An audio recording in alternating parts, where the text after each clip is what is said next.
हमारे चैनल को अवश्य सब्सक्राइब करें और नए अपडेट्स सबसे पहले पाने के लिए इस बेल बटन को दबाना न भूलें। राकेश राज, राकेश राज,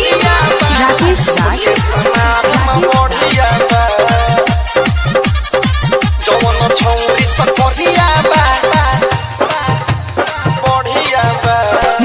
बेदी गोरकी पया खन चलावो या जयोरो के सटने नोटन लुटावो बेदी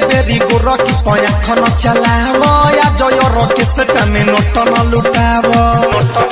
तो इतना पटरी पचलो ल गोरिया बा रे गोरिया बा ये जवन छौरी करिया बा वो सबके समान बढ़िया बा ये जौन छौरी करिया बा रे यार सबके समान बढ़िया बा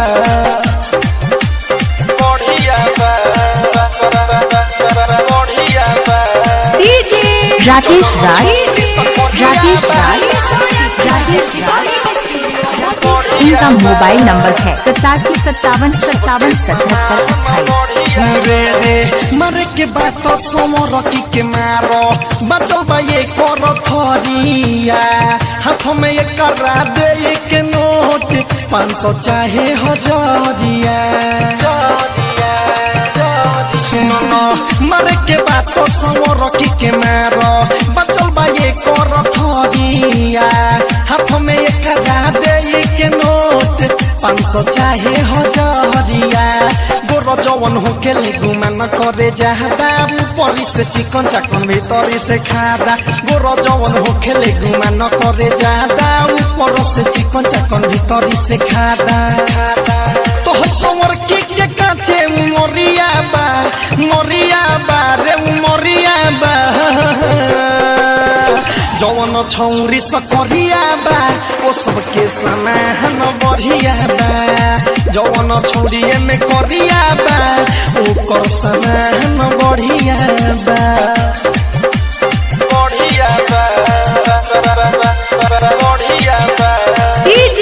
राकेश राज, राकेश राज, राकेश राज। अम्बातला, अम्बातला, अम्बातला,